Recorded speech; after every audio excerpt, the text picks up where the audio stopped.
Assalamualaikum warahmatullahi wabarakatuh. Sebelumnya izin memperkenalkan diri. Nama saya Vina Yolanda, NPM 2755045. Saya dari program studi D4 Akuntansi Perpajakan. Di sini saya akan menjelaskan tentang kerangka dasar penyajian dan penyusunan laporan keuangan yang dibimbing oleh dosen pengampu saya, yaitu Bapak Rusmianto SE MSI.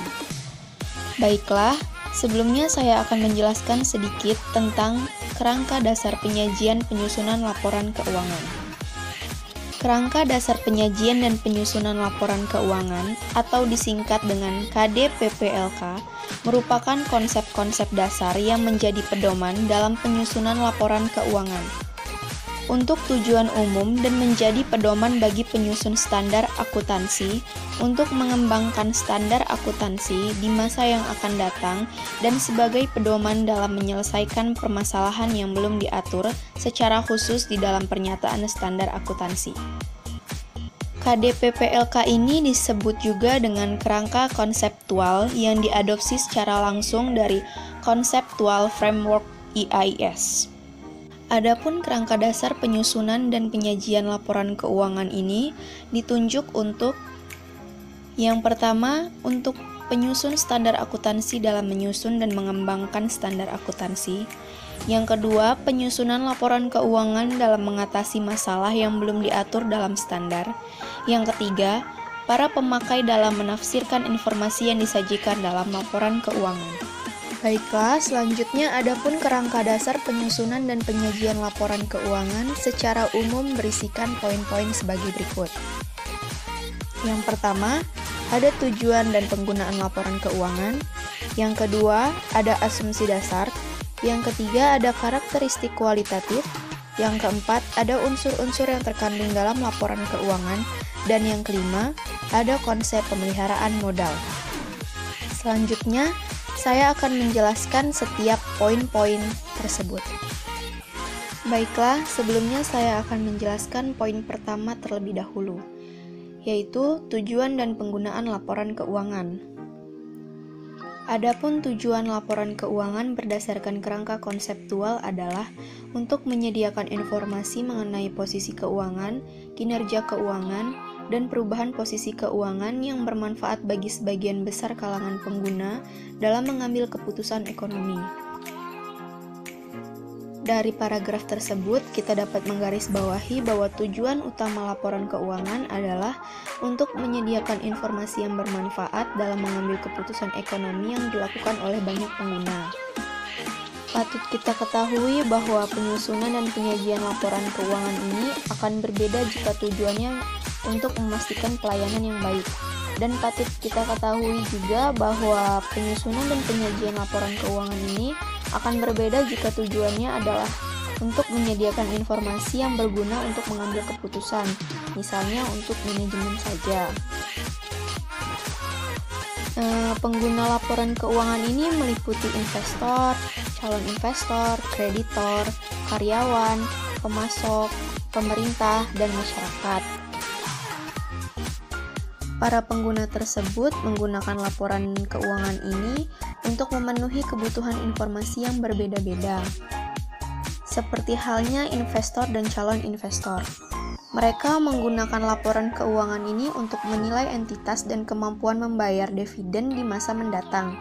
Investor dapat memutuskan untuk membeli atau menjual saham entitas.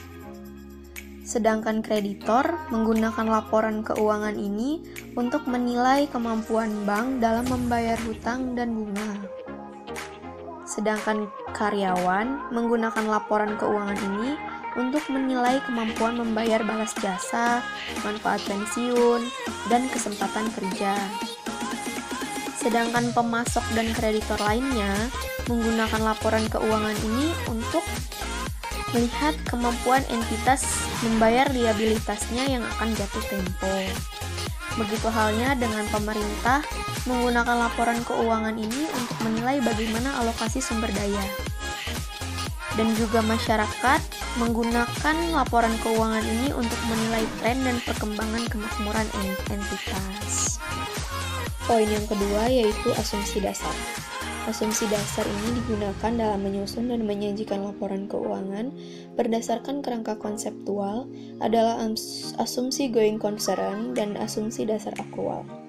Asumsi going concern ini atau kelangsungan usaha menganggap bahwa setiap perusahaan akan terus beroperasi di masa-masa yang akan mendatang.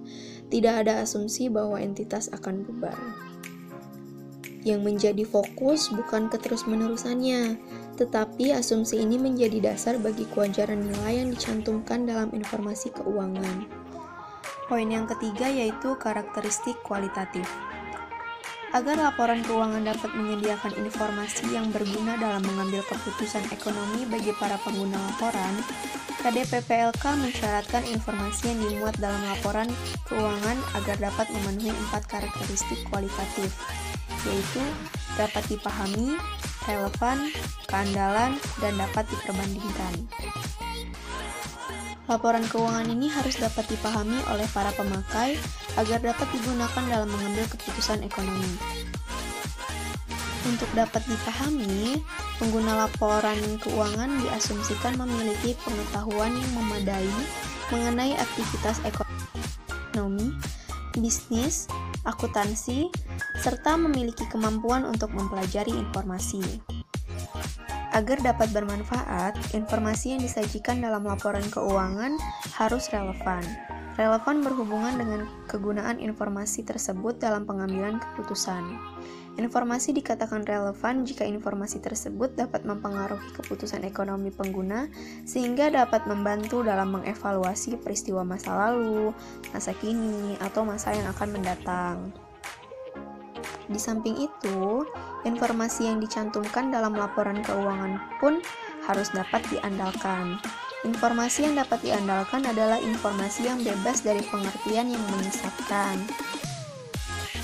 Informasi ini harus dapat diandalkan pengguna sebagai penyajian yang tulus dan jujur dari seharusnya. Keandalan laporan keuangan ini memiliki ciri-ciri yaitu penyajian yang jujur, netralis, substansi, pertimbangan sehat, dan kelengkapan. Laporan keuangan ini harus dapat dipertimbangkan dengan waktu dan tempat tertentu agar dapat bermanfaat bagi para penggunanya. Dan poin keempat yaitu unsur-unsur yang terkandung dalam laporan keuangan. Unsur-unsur dalam laporan keuangan terbagi ke dalam kelompok yang menggambarkan karakteristik ekonominya. Unsur-unsur yang berkaitan dengan posisi keuangan perusahaan adalah aset, liabilitas, dan ekuitas. Sedangkan unsur-unsur yang berkaitan dengan kinerja perusahaan adalah penghasilan dan beban. Aset ini didefinisikan sebagai sumber daya yang dikuasai oleh entitas sebagai akibat dari peristiwa masa lalu yang diharapkan dapat mengalirkan manfaat di masa yang akan mendatang bagi entitas tersebut. Perlu digarisbawahi, di sini adalah penguasaan. Entitas mengakui sejumlah sumber daya sebagai aset apabila entitas memiliki kendali dan kuasa atas sumber daya tersebut meski tidak memiliki. Sedangkan liabilitas di sini adalah kewajiban masa kini entitas yang timbul dari peristiwa masa lalu. Penyelesaiannya diharapkan akan menyebabkan arus keluar sejumlah sumber daya entitas yang mengandung manfaat ekonomi. Sedangkan ekuitas adalah hak residul atas aset entitas setelah dikurangi seluruh liabilitas. Nah, penghasilan merupakan kenaikan manfaat ekonomi selama satu periode berupa pemasukan atau penambahan aset, perusahaan atau penurunan liabilitas yang mengakibatkan kenaikan ekuitas yang bukan berasal dari kontribusi pemilik. Penghasilan ini meliputi pendapatan dan keuntungan. Sedangkan beban merupakan penurunan manfaat ekonomi selama satu periode, berupa pengurangan aset atau penambahan liabilitas yang mengakibatkan penurunan ekuitas yang bukan merupakan distribusi kepada pemilik. Poin yang terakhir yaitu konsep pemeliharaan modal. Konsep pemeliharaan modal ini penting artinya dalam mengatur laba yang diperoleh perusahaan.